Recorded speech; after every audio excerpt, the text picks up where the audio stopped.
அமுதே தமிழே அழகிய மொழியே. உத்தமதானபுரம் வேங்கட சுப்பைய சாமிநாதன், இதுதான் ஊவேசா இல்லையா? சரி, இவரு ஊவேசா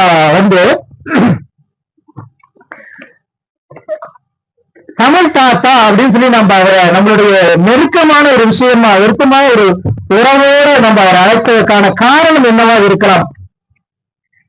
தமிழுக்கு அவர் என்ன பண்ணாரு அப்படிங்கிறத பத்தி சும்மா ஒரு ஒரு அடிப்படை செய்திகளை மட்டும் நம்ம தெரிஞ்சுக்கலாம்.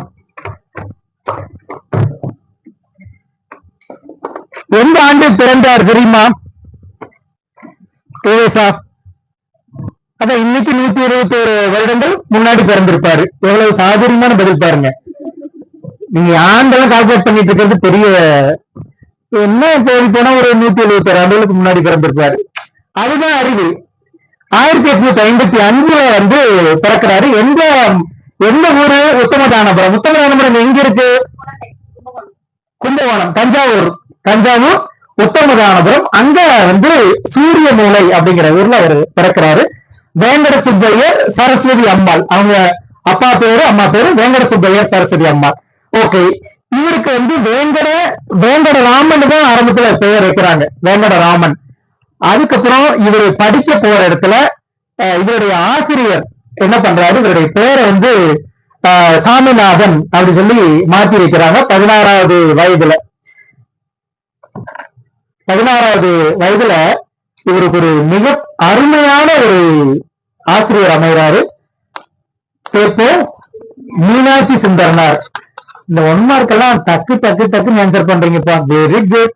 அருமையா மனப்பான்மை வச்சிருக்கீங்க. Very good. இந்த தேப்போ மீனாட்சி சுந்தரனார் ஒரு பெரிய காமராஜர் பல்கலைக்கழகத்தினுடைய துணைவேந்தரா இருந்தவர். மிகப்பெரிய ஒரு படிப்பாளி. இந்த மீனாட்சி சுந்தரனார் கிட்ட இவர் படிச்ச காலகட்டங்கள் வெறும் 5 ஆண்டுகள் தான். வெறும் 5 ஆண்டுகள் தான் நம்ம ஊவேசா கல்வி கற்கிறாரு. ஆனா அவருடைய வாழ்க்கை வரலாறுல பின்னால அவர் சொல்றாரு, அந்த 5 ஆண்டுகள் தான் என்னுடைய வாழ்க்கையை மறக்கவே முடியாத 5 ஆண்டுகள். ஏராளமான மொழி சார்ந்த அறிவை எனக்கு கொடுத்தவர் தேப்போ மீனாட்சி சுந்தரனார் அப்படிங்கிற என்னுடைய ஆசிரியர் தான் அப்படின்னு சொல்லிட்டு அவருடைய ஆசிரியரை பத்தி நெகிழ்ந்து சொல்றாரு. அவருடைய ஆசிரியருடைய வரலாற்றை தொகுக்கிறார். வரலாற்று ஆசிரியர் நம்ம தன் வரலாறு சுயசரிதை எழுதணும் இல்லையா? சுயசரிதை மாதிரி ஆசிரியருடைய வரலாறு, தேப்போ மீனாட்சி சுந்தரனுடைய வரலாறை இவரு சாமிநாத ஐயா தான் உருவாக்குறாரு. ஏராளமான செய்திகள்லாம் கலெக்ட் பண்ணி, சரி, அதுக்கப்புறம் இவரு தன்னுடைய சுயசரிதை எழுதுறார். ஊவேசா, நான் என்ன பொறுத்த வரைக்கும்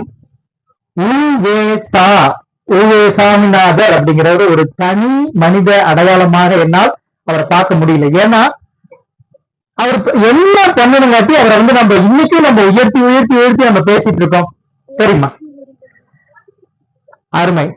ஒரு 200 ஆண்டுகளுக்கு முன்னாடி ஓலைச்சுவடிகளில் சுருண்டு கிடந்த நமது தமிழை புத்தகங்களுக்கு அச்சு வடிவில் புத்தகங்களா பதிப்பிச்சார். இந்த வேலைய ஊவேசா மட்டும்தான் பண்ணாரா அப்படின்னா அப்படி கிடையாது. அவருடைய காலகட்டத்துல நிறைய பேர், இந்த தமிழ் மொழியியல் அறிஞர்கள் இந்த வேலையை பண்ணாங்க. இதுல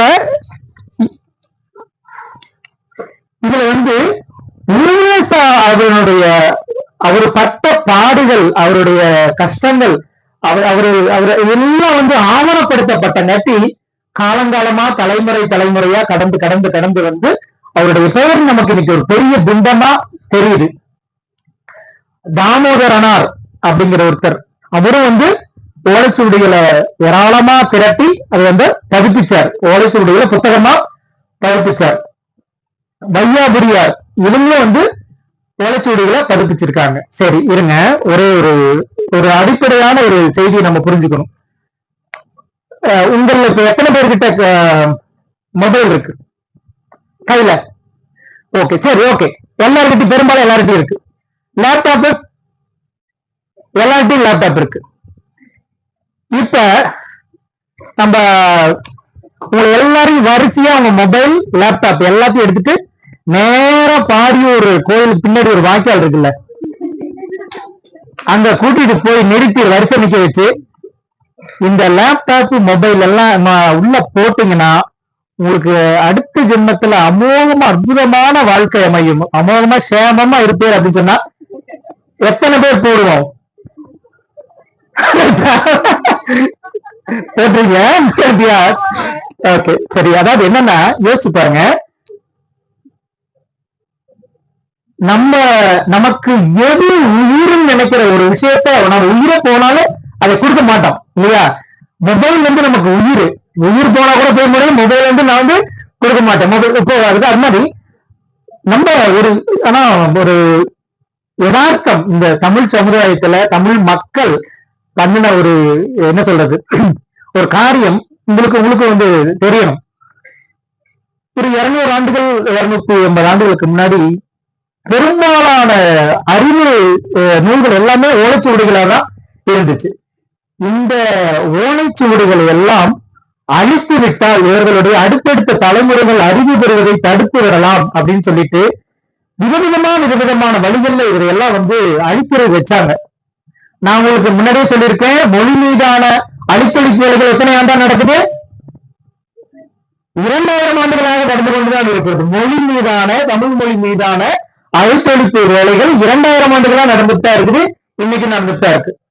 அப்போ நீ உங்க வீட்டில் இருக்கக்கூடிய பழமையான ஓலைச்சுவடிகள் எல்லாம் ஆடி மாசம் ஆடி பெருக்கு வெள்ளத்துல போட்டு தலைமுழுகு உனக்கு சிவனும் பார்வதியும் வீட்லயே வந்து உட்காந்து டிஃபன் சாப்பிட்டு போவாங்க அப்படின்னு எல்லாம் கட்டுக்கதைகளை விட்டு விட்டு விட்டு ஏராளமான ஓலைச்சுவடிகள் ஆற்றோடு போயின.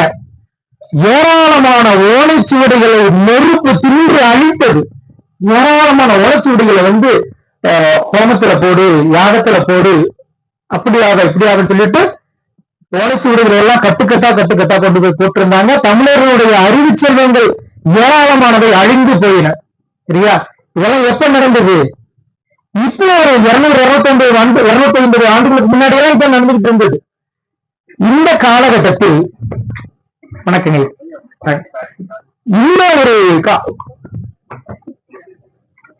இந்த காலகட்டத்துல இந்த ஓலைச்சுவடிகளை நோக்கி ஒரு மனிதர் பயணப்பட்டார். அந்த ஓலைச்சுவடிகளை தொகுத்து அதை வந்து புத்தக வடிவில் பதிப்பதற்காக தன்னுடைய வாழ்நாளையே அர்ப்பணித்தார். அப்படின்னா அந்த மனிதர் யாரு? உல்வேசா. சரியா? சரி. இப்ப நமக்கு ஒரு ஆச்சரியமா இருக்கு. ஏன்னா நமக்கு வந்து புத்தகம்ங்கிறது ஒரு பெரிய விஷயமே இல்லை. புத்தகம் அப்படிங்கிறது நம்ம இந்த உலகத்துல கண்ணித்த பொழுதே நமக்கு புத்தகங்கள் எல்லாம் விதவிதமான புத்தகங்கள், விதவிதமான அச்சு, விதவிதமான புத்தகங்கள்லாம் பார்த்துட்டோம். ஆனால் ஓலைச்சுவடிகளில் இருந்த செய்திகள் புத்தக வடிவம் பெறுவதற்கு எத்தனை படிநிலைகளை எல்லாம் கடந்து வந்தது அப்படிங்கறது எல்லாம் வந்து தன்னுடைய உல்வேசாதனுடைய வாழ்க்கை சரித்திரத்துல அவரு எழுதியிருக்காரு. அதை நம்ம உள்வாங்கும் பொழுதுதான் இவ்வளவு சிரமங்களை எல்லாம் பட்ட ஒருத்தருடைய உழைப்பு அங்க நமக்கு வந்து அவரை மேல ஒரு பெரிய ஒரு பிம்பத்தை கட்டமைக்குது. இந்த மனிதர் எப்பேற்பட்ட வேலைகள் எல்லாம் செஞ்சு முடிச்சிருக்காரு, எவ்வளவு தீவிரமான ஒரு உழைப்பை கொடுத்திருக்கிறாரு, இதன் பொறுத்து எவ்வளவு விஷயங்களை அவர் வந்து தியாகம் பண்ணிருக்கிறாரு. அப்ப இதெல்லாம் தான் அவர் வந்து இன்னைக்கு அவரை நம்மளுடைய வீட்டினுடைய நம்முடைய உறவினுடைய அங்கமாக வைத்துக் கொள்ளும்படியாக, தாத்தா என்று அழைக்கும்படியாக வைத்தது அவருடைய உழைப்பு தான். சரி, இவருடைய 22வது வயசுல உவேசா தன்னுடைய 22வது வயசுல முதல் நூல் வந்து இயற்றுறாரு. உவேசா வந்து ஒரு பள்ளி ஆசிரியர், அதாவது திருவாவடுதுறை மடத்துல ஆசிரியரா பணியாற்றுறாரு. அதே சமயத்துல அங்க மாணவர்களுக்கும் அங்க ஒரு மாணவராகவும் இருந்து நிறைய கத்துக்கிறாரு. அதே சமயத்துல ஒரு ஆசிரியராகவும் இருந்து பணிபுரிகிறார்.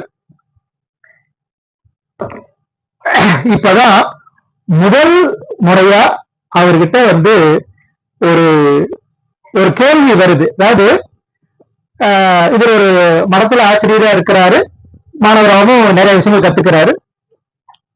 அந்த ஊருக்கு ஒரு பெரிய ஒரு ஜட்ஜ், நீதிபதி, நம்ம சேலத்தை சேர்ந்த ராமசாமியார் அப்படிங்கிற ராமசாமின்னு ஒரு நீதிபதி அந்த ஊருக்கு வராரு, திருவாவடுதுறை.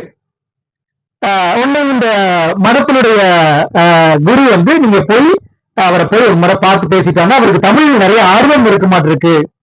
சோ இவர் வந்து போறாரு, யாரு உள்வேசா அந்த நீதிபதியை பார்த்து ஒரு மரியாதை நிமித்தமா தமிழ் சார்ந்து உரையாடிட்டு வரலாம் அப்படின்ட்டு போறப்போ அவர் நீதிபதியா இருந்து வரவேற்று உபசரிச்சு கேட்கிறாரு, உங்களுக்கு சங்க இலக்கியங்கள்லாம் தெரியுமா, சீவக சிந்தாமணி, மணிமேகலை, சிலப்பதிகாரம் இதெல்லாம் தெரியுமா அப்படின்லாம் கேட்கிறாரு. எனக்கு ஓரளவுக்கு தமிழ் சார்ந்த இலக்கியங்கள் படிச்சது, சிலது வந்து என்னுடைய ஆசிரியர் எனக்கே கற்பிக்கல, அதனால எனக்கு தெரியாது. ஆனா ஒன்றும் பிரச்சனை இல்லை, நீங்க எதை வேணாலும் தமிழ்ல வந்து நீங்க கொடுத்தீங்கன்னா நான் படிச்சு பொருள் சொல்லிடுவேன் அப்படின்னு பயங்கர தன்னம்பிக்கையோட சொல்றாரு ரூவேசா. சீவக சிந்தாமணி அப்படி அது ஒரு புத்தகமா அதை பதிப்பிச்சது வெளிநாட்டுக்காரன், ஒரு ஆங்கிலேயன் பதிப்பிச்ச ஒரு புத்தகம். ஆங்கிலேயன் ஒருத்தர் தமிழ் மொழியினுடைய சீவக சிந்தாமணிக்கு விளக்கம் எழுதி பதிப்பிச்சிருக்கான் ஒரு ஆங்கிலேயன். அந்த புத்தகத்தை கொடுத்துட்டு எனக்கு இருக்கு பொருள் சொல்லுங்கன்னு அந்த நீதிபதி ஊவேசா கிட்ட கேட்கிறார். ஊவேசா அதை வாங்கி படிக்கிறாரு. எல்லா சொல்லும் புரியுது, ஆனா சொற்கள் புரியுது, ஆனா பொருள் புரியல. எனக்கு சில குழந்தைங்களும் இருப்பாங்க பாத்தீங்களா, நீங்க படிப்பினுடைய ஆரம்ப ஸ்டேஜ் இருக்கிறவங்களுக்கு தமிழ்ல படிச்சிருவாங்க கட கட கடன்னு, ஆனா உங்களுக்கு என்ன பொருள் தெரியாது, சொல் தெரியாது அவங்களுக்கு இல்லையா, அவங்களுக்கு அந்த அந்த அளவுக்கு அதுல ஆழமான அறிவு. அது மாதிரி உள்வேசா தன்னை தாண்டி ஒரு பெரிய ஒரு ஆசிரியர், தனக்கு அனைத்தும் தெரியும், தனக்கு வந்து தமிழர்களுடைய அத்தனை நூல்களுக்கும் பொருள் சொல்ல முடியும் நினைச்சிட்டு இருந்த ஒருத்தர் அதை நினைச்சிட்டு இருக்கிறார். நானு அந்த சீவக சிந்தாமணியினுடைய பாடலை படிக்கிறேன், பாடல் புரியுது, எனக்கு பொருள் புரியல. அப்போ எதுக்காக ஒரு பாருங்க இயற்கை எப்படி வழிநடத்தி இருப்பாங்க. ஊவேசா அப்படிங்கிற ஒரு ஆசிரியர், தமிழ் மீது பேரண்டு கொண்ட ஒருத்தர், என்னடாது நம்ம தாய்மொழியில நம்ம தமிழ் மொழியில் இருந்த ஒரு பாடலை படித்து பொருள் சொல்ல முடியவில்லை என்றால் நாம என்ன தமிழன் அப்படிங்கிற ஒரு கேள்வி அவருக்குள் உருவாகுது. அப்புறம் அவர் என்ன முடிவு பண்றாரு, நான் சீவக சிந்தாமணியை முழுமையாக அவருடைய அத்தனை பாடல்களுக்கும் உரை எழுதி பதிப்பிப்பேன் அப்படின்னு சொல்லி சவாலா எடுத்துக்கிட்டு கிட்டத்தட்ட பல ஆண்டுகள் அந்த சீவக சிந்தாமணிக்கு உரை எழுதுறாரு. அதுக்கு வந்து ஏராளமான ஓலைச்சுவடிகள் எல்லாம் கிடைக்குது, நிறைய செய்திகளும் கிடைக்குது. சீவக சிந்தாமணிக்கு உரை அழுங்காம குழுங்காம எழுதி முடிச்சிட்டார். அதுக்கு பெருசா அவர் கஷ்டப்படல, ஏன்னா அவருக்கு நிறைய டேட்டா, நிறைய செய்திகள் உடனுக்குடனே கிடைச்சது, நிறைய ஆட்கள் இருக்கிறதா விளக்கம் கொடுக்கறதுக்கு இருந்தாங்க, பண்ணிட்டார். சீவக சிந்தாமணிக்கு அடுத்து சிலப்பதிகாரம், மணிமேகலை. இப்ப நம்ம சங்க இலக்கியங்கள் நம்ம சொல்லிட்டு இருக்கோம். சங்க இலக்கியங்கள்னா என்ன அப்படின்னு யாரோ ஒருத்தர் நெற்றி போட்டுல அடிச்ச மாதிரி ஒரு வாக்கியத்துல சொல்ல முடியுமா? சங்க இலக்கியம்னா என்ன? எது சங்க இலக்கியம்னு நான் கேட்கல. சங்க இலக்கியம்னா என்ன? என்னோட கேள்வி வேற. சங்ககால மக்களின் வாழ்க்கை, காலத்தின் கணிதம் பொதுவான பதில், இதெல்லாம் இட்டு நிரப்பக்கூடிய பதில்கள். சங்க இலக்கியங்கிறது எந்த காலகட்டத்தினுடைய இலக்கியங்களை சங்க இலக்கியங்கள் சொல்றோம்?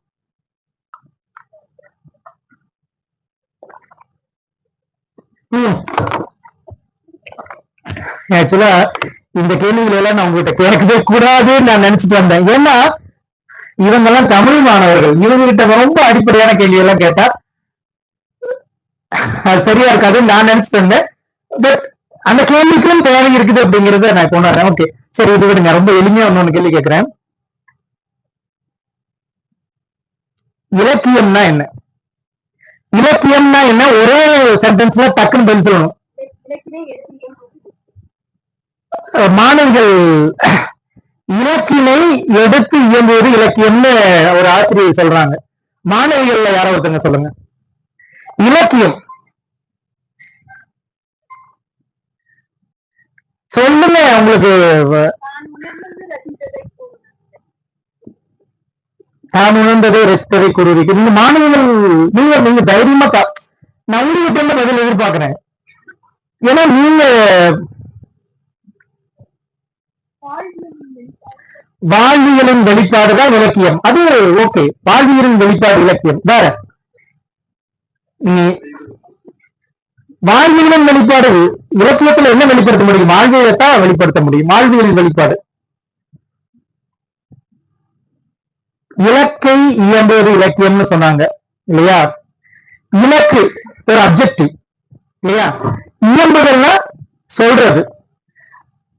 ஒருவன் இங்க பாருங்க, நீங்க பதில் சொல்லாம பரவாயில்ல. இங்க பாருங்க, இது உணர்ந்துக்கங்க. இந்த நொடி இதை உணர்ந்து கொள்ளுங்கள்.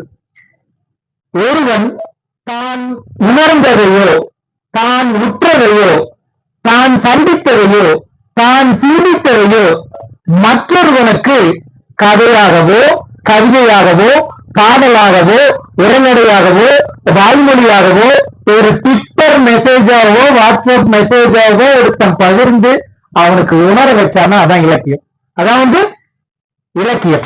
சரியா? நன்றி. இதுதான் நம்ம வந்து எல்லாத்தையும் வந்து நீங்க டெபினிஷனா மனப்பாடம் பண்ணாதீங்க. எந்த விஷயத்தையும் நீங்க டெபினிஷனா உள்வாங்குங்க.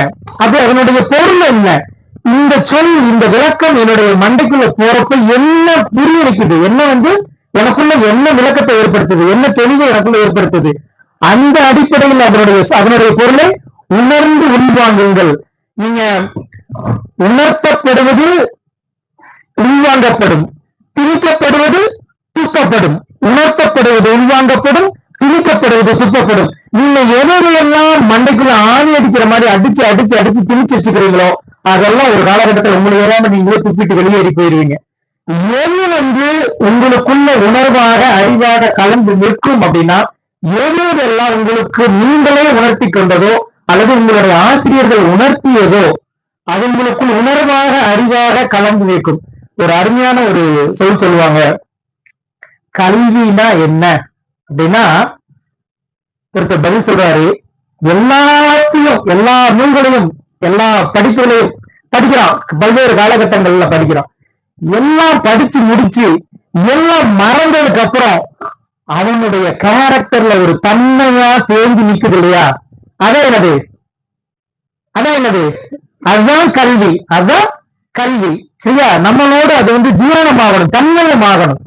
சரி, அப்ப இலக்கியம், இலக்கணம் அப்படின்னா என்ன அப்படிங்கறது நம்ம தெரிஞ்சுட்டோம். சரி, இப்போ இதெல்லாம் நம்ம ஏன் இதை நோக்கி நம்ம போனோம்? உலகசாமியுடைய எந்த பகுதி? இந்த சீரக சிந்தாமணியை பதிப்பிச்சுட்டாரு. அடுத்தடுத்த நூல்களை பதிப்பிக்கும் பொழுது அவருக்கு வந்து பாத்தீங்கன்னா ஏராளமான ஓலைச்சுவடிகளை தேடி போறார். ஏராளமான ஓலைச்சுவடிகளை தேடி போறார். ஆனா சும்மா போனன்னு யாரும் ஓலைச்சுவடிகளை கொடுத்துட மாட்டாங்க. ஐயோ இதெல்லாம் எனக்கு வேணும். எதுக்கு வேணும்? ஆடி மாசம் வருது, நாங்கெல்லாம் குடும்பத்தோட போய் ஓலைச்சுவடிகளை தலையில வச்சு மூடணும். அடுத்து வந்து நாங்க அடுத்து ஒரு சில மாதங்கள்ல ஒரு நல்ல காரியம் பண்ண போறோம், அதுல வந்து ஹோமகுண்டம் வளர்த்து எல்லாத்தையும் போடணும், நாங்களும் தரமாட்டோம். ஓலைச்சுவடிகளை கெஞ்சி கூத்தாடி ஏராளமான இடங்களுக்கு அலைஞ்சு திரிஞ்சு ஓலைச்சுவடிகளை எல்லாம் கலெக்ட் பண்றாரு. கலெக்ட் பண்ணி அப்படியே இங்கிருந்து கலெக்ட் பண்ணி இப்படி கொண்டு இப்படி புத்தகமா போட்ட முடியாது. ஓலைச்சுவடிகள் நாம நினைக்கிற மாதிரி இப்ப புத்தகங்கள் வச்சுக்கோங்க, 1000 புத்தகம் வச்சா 1000 புத்தகம் ஒரே மாதிரி இருக்கும். ஏன்னா அது பிரிண்ட். ஓலைச்சுவடிய ஒவ்வொரு ஓலைச்சுவடியினுடைய உள்ளடக்கமும் ஒண்ணுக்கு மாறுபடும், வேறுபடும், பிழைகள் இருக்கும். ஒரே விஷயத்த ஒருத்தர் வந்து படி எடுக்கிறதுன்னு சொல்லுவோம், ஜெராக்ஸ் எடுக்கிற மாதிரி. ஒரு ஓலைச்சுவடி ஒரு குறிப்பிட்ட ஆண்டுகளுக்கு அப்புறம் வந்து படியெடுக்கப்படணும், இன்னொரு புதுப்பிக்கணும், இல்லாட்டி அது செல்லரிச்சு போயிடும். இந்த படியெடுத்து எழுதுறவனுடைய அறிவு நிலைக்கு ஏற்ற மாதிரி பிழைகள் கம்மியாவோ பிழைகள் அதிகமாவோ இருக்கும். அப்போ இந்த ஓலைச்சுவடிகளை படிக்கிறதுங்கிறது ஒரு மிகப்பெரிய மிக கடினமான காரியம். அந்த ஓலைச்சுவடிகளை எல்லாம் வாங்கிட்டு வந்து படிக்கிறார். யாரு? உள்வே சாமிநாதர் வாங்கிட்டு வந்து ஓலைச்சுவடிகள் எல்லாம் படிச்சு படிச்சு படிச்சு ஒரே விதமான பொருள் தரக்கூடிய ஓலைச்சுவடிகள் எல்லாம் தொகுத்து இந்த இந்த மூலம் அந்த ஓலைச்சுவடிகள்ல வந்து இப்போ சிலப்பதிகாரம் அப்படின்னா சிலப்பதிகார செய்யுள் மூலம் எல்லாம் இருக்கும். ஆனா அதுக்கு விளக்கம் எழுதணுமே, இதுக்கு தனியா ஆள் போட முடியாது. இவருடைய மூளையை குறைந்து குறைந்து குறைந்து குறைந்து ஏராளமான அறிவை திரட்டி திரட்டி ஏராளமான விளக்கங்கள் எல்லாம் எழுதுறார். யாரு?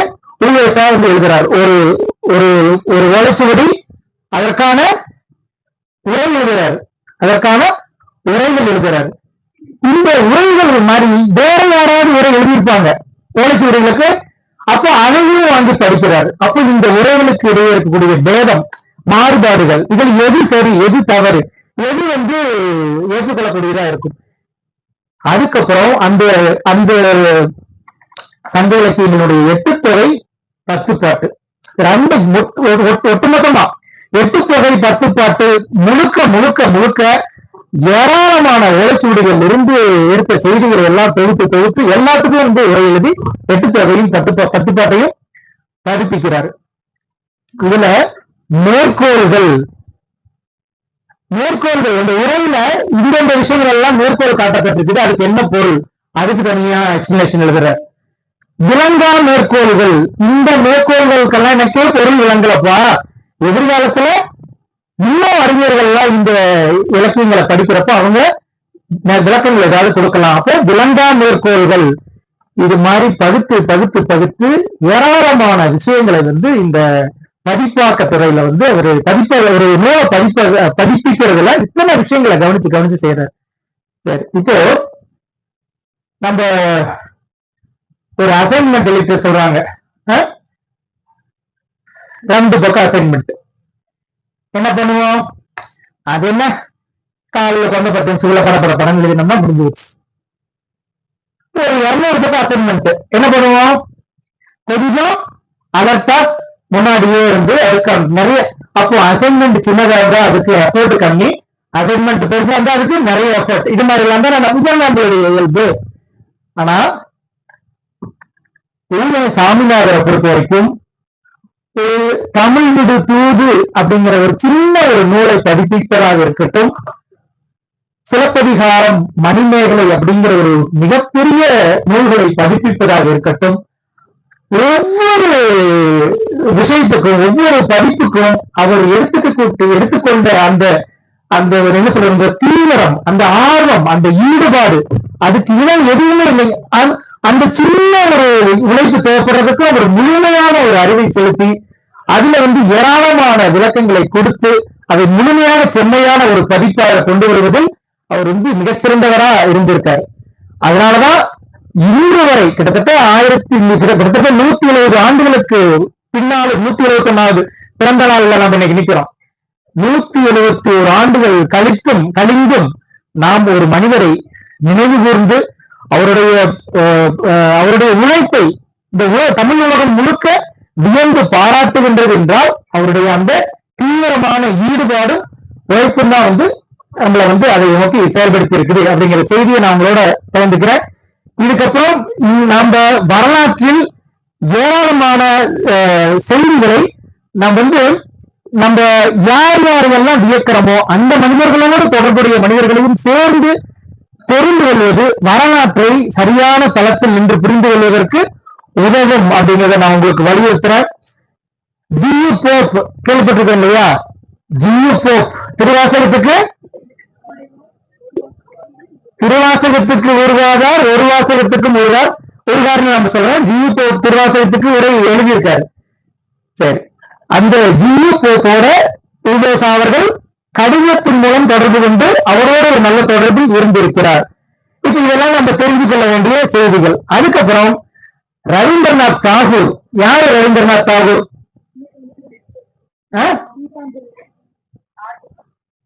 நாட்டுப்பற்று, கீதாஞ்சலி, அங்கொன்னு இங்கொன்னும் சட்டங்கள் சொற்கள் விழுவுது. இன்னும் நாட்டுப்பண் எழுதுறதுக்காகவே அவர் பிறந்தாரா? கீதாஞ்சலி இல்லையா? கீதாஞ்சலியினுடைய ஒரு பகுதி தான் வந்து நம்மளுடைய நாட்டுப்பண்ணா நாம் எடுத்துக்கிட்டோம். ரவீந்திரநாத் தாகூர் எந்த மாநிலத்தை சேர்ந்தவர்? குஜராத்தில் ஒரு சத்தம் கேக்குது. வங்காளம் இல்லையா? மேற்கு வங்காளம் இல்லையா? ரவீந்திரநாத் தாகூர் அவருடைய கல்விக் கொள்கை ஒரு மிகப்பெரிய ஒரு சுதந்திர உணர்வை ஊட்டக்கூடிய ஒரு கல்விக் கொள்கையை வந்து அவர் முன்னிறுத்தினார். சாந்திநிகேதன், அதெல்லாம் ஒரு தனி வரலாறு. ரவீந்திரநாத் தாகூர் என்கிற அந்த மிகப்பெரும் ஒரு கவி, வங்கத்து கவி ரவீந்திரநாத் தாகூர், அவர் வந்து இப்படி ஒருத்தர் உவேசா அப்படின்னு ஒருத்தர் ஓலைச்சுவடிகளை எல்லாம் தேடி பிடிச்சு பதிப்பிச்சு அங்க பட்டையை கிளப்பிட்டு இருக்கிறாருன்னையும் அவருக்கு தோணுது, நாம போய் ஒரு நாள் உவேசாவை சந்திக்கணும். யாரு? ரவீந்திரநாத் தாகூர். யாரு சந்திக்கிறாரு? உவேசாவை வந்து உவேசாவினுடைய வீடு சென்னையில திருவல்லிக்கேணியில இவருடைய சொந்த வீட்டுல உவேசாவை வந்து ரவீந்திரநாத் தாகூர் வந்து உட்கார்ந்து பேசுறாங்க. அவர் ரவீந்திரநாத் தாகூர் அப்படி ஆர்வ மிகுதினால கேட்கிறாரு, எப்படி என்னென்னலாம் பண்ணுவீங்க, எப்படி வந்து ஒரு ஓலைச்சூடுல இருந்து படிச்சுக்கிறதுக்கு என்னென்னலாம் எல்லா விளக்கங்களையும் இவர் கொடுக்கிறாரு. இப்படிப்பட்ட ஒரு நீண்ட ஒரு உரையாடல் ரவீந்திரநாத் தாகூருக்கும் உவேசாவுக்கும் இடையில் நடைபெற்றிருக்கிறது. காந்தி தமிழ்நாட்டுக்கு வந்த பொழுது காந்தியை வரவேற்று உபசரித்து வரவேற்று பேசக்கூடிய மேடையில் யார் இருக்காங்க அப்படின்னா உவேசா இருக்கிறாரு. காந்தி வந்து உவேசாவுடைய அந்த வரவேற்பு உரை எல்லாத்தையும் கேட்கிறாரு. கேட்டு முடிச்சுட்டு காந்தி எப்படி கேட்கிறாரு அப்படின்னா அவருக்கு ஹிந்தியில இருக்கிற டிரான்ஸ்லேட் பண்ணி சொல்லிக்கிட்டே இருக்காங்க. இவர் தமிழ்ல இவர் சொல்லக்கூடிய விஷயங்கள் எல்லாம் கேட்டு ஹிந்தியில டிரான்ஸ்லேட் பண்ணி ஒருத்தருக்கு காந்திக்கு சொல்றாங்க. காந்தி இறுதியில் அவர் சொல்றாரு, நான் இந்த உவேசாவிடம் தமிழ் கற்றுக்கொள்ள வேண்டும். இவர்கிட்ட எப்படிப்பட்ட ஒரு பெரிய தமிழ் ஆளுமையோட தமிழ் கத்துக்கணும் அப்படின்னு சொல்லி காந்தி வந்து ஒரு இதை விட ஒரு உச்சமான ஒருத்தர் உயர்த்தி சொல்ல இருக்கிற என்ன இருக்கு சொல்றாரு. அதற்கு பிறகு நீங்க காந்தியினுடைய தமிழ் கையெழுத்து பார்த்திருக்கீங்களா? காந்தி, மோகன்தாஸ் கரம்சந்த் காந்தி தமிழ்ல கையெழுத்து போடுவார் காந்தி. அந்த ஒரு உணர்வு எழுச்சி உவேசாவை சந்தித்த பிறகுதான் அவருக்கு உருவானது. நான் தமிழில் கையெழுத்து போறேன்னு சொல்லிட்டு காந்தின்னு சொல்லி காந்தி, மோகன்தாஸ் கரம்சந்த் காந்தி கையெழுத்து போட்டிருக்காரு. அப்ப இந்த மாதிரியான அந்த நாம் வியந்து பார்க்கின்ற ஆளுமைகள் வரலாற்றில் மற்ற ஆளுமைகளோடு அங்கு ஏற்படுத்திக் கொண்ட தொடர்புகளை நாம் கண்டு விளக்க வேண்டும் என்பதை நான் உங்கள்கிட்ட தெரிவிச்சுக்கிறேன். சோ இப்படி ஏராளமான நூல்களை பதிப்பிச்சிருக்காரு. கிட்டத்தட்ட